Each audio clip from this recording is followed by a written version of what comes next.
Hello, hello. Yep, am I going on holiday? Maybe. Not.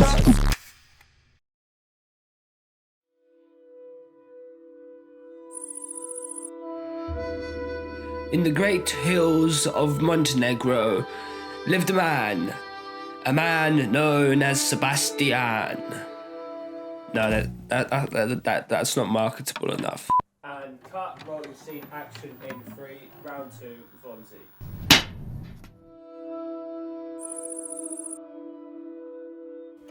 In the hills of Boulanger in Paris lived a man named Fonzie.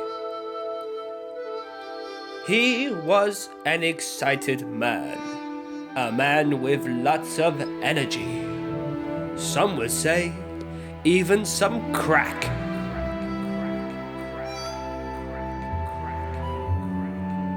Anyway, as we trekked through the forest of Boulanger, we found the man. This video starts off high intensity, but as you go on, the wild man will find that it calms down. 5, 4, 3, 2, 1, 0. Everything is changing and it's quite scary. It's frightening, it gives me anxiety, but it also excites me. To start this off, I'm going to give you some perspective.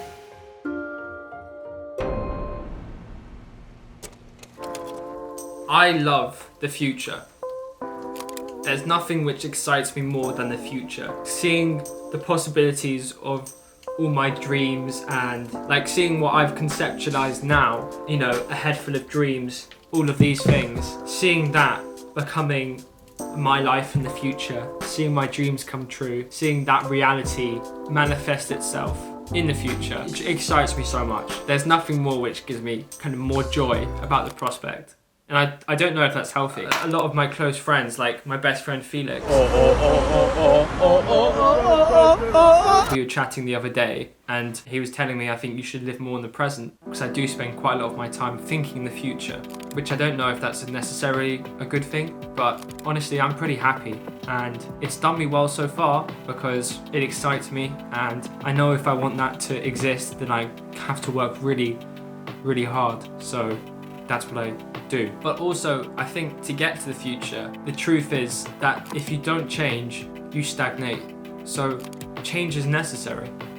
Like, although change is scary, painful and uncomfortable, it's the only thing really which I think keeps us growing and developing and getting us closer to what hopefully for most people will be a more joyful place. So in many ways, whilst my body seeks comfort, my heart and my dreams and my internal love as such knows that change and discomfort is important. Okay, like I'm gonna give you an example. So you see this seek discomfort flag up here. It's something which I believe in a lot. I've just been offered a job at YesTheory actually. They're my biggest inspirations. I was chatting with my friend the other day. He's saying he doesn't quite understand it. He was like, why would you want to seek discomfort and make changes or choose to do things which are gonna give you more discomfort? And I'm not gonna explain it all because I don't wanna waste time, but the way I see it anyway is that I don't enjoy seeking discomfort. A lot of the time I really dislike seeking discomfort,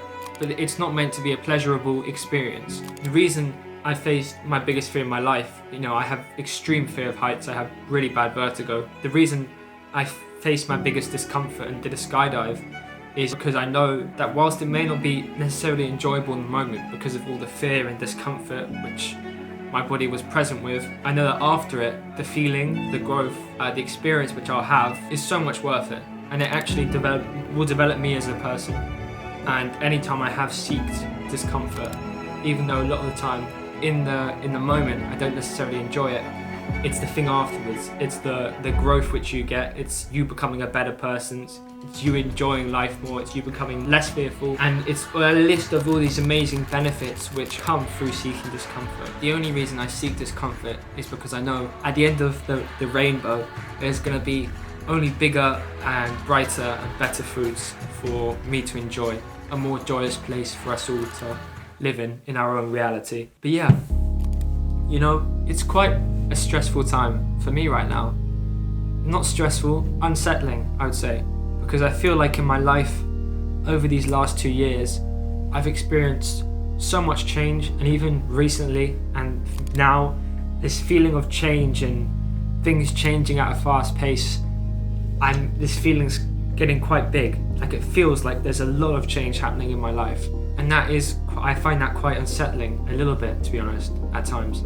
You know, in these last 2 years, there's just been so much, whether it was leaving school, which was a big change, changing quite a lot of my social circle, changing quite a lot of my friends, traveling as far away from home as I could, adjusting to that, and then, you know, adjusting back to a lockdown when the pandemic hit, living with my family for 2 years, and now adjusting back to normality. And even recently, whether it's my best friend Felix getting a girlfriend out of nowhere, or even me possibly moving to Los Angeles to work with my idols. Those are just a few examples, but there's been a lot of change, and there's a lot of change happening to me. But the thing is, when I look back at all the changes which have happened to me, and especially the changes which I implemented myself in my life, I see that they've all been great. They weren't all necessarily enjoyable in the moment, but when I look back at them, I do get this great feeling that they all made me a better person. That I'm happy that I did them. That I'm happy that I experienced those changes. And you know, I feel the same about changes which have been out of my control in my life. A lot of changes I think we can implement ourselves. There's also some changes which happen to us and we have no control over. But even when I look at those changes, there's always been positives. There's always been something new, a lesson, a new perspective, a new understanding which I've gained out of every single one, which is quite cool in a way. You know, I really think that change is scary, change is shit, change is exciting, change is unsettling, change is so many other things which I can't even describe. It can be very weird, but change is important. So I ask you to analyze your life and pick the change you want to see in your life. Get a pen and paper right now, write down that change. What is that one change which you know will be a good thing for you, you know will benefit you likely, but you're too fearful of making? Go ahead and write that down on your piece of paper now, if you would like. And even if that change is terrifying, fearful, weird, makes you feel uncomfortable, be okay with that. Lean into that fear, lean into that discomfort and sit with it and be like, okay, this is gonna be all right. Life's too short. Life's too short to live in mediocrity. We all wanna live our dreams, we wanna be happy, we wanna be free. So write that change down and just let's get started on it right now. Once you lean into fear, once you embrace fear and understand that feeling, on the other side of it has so many rewards, which I didn't even know about. So start chasing. Thank you very much for watching, and yeah, I really appreciate you watching my videos, and also don't take my advice for word as Bible. This is just my opinion. This is just the things which I've learned through speaking to other people I know in my life who are pretty inspiring to me, and I've gathered their advice and I've gathered my own advice through doing things over the last, I don't know. But yeah, don't see me for professional advice. Go see a therapist. This is just my opinion. But I think it may help you, so give it a crack. Why not?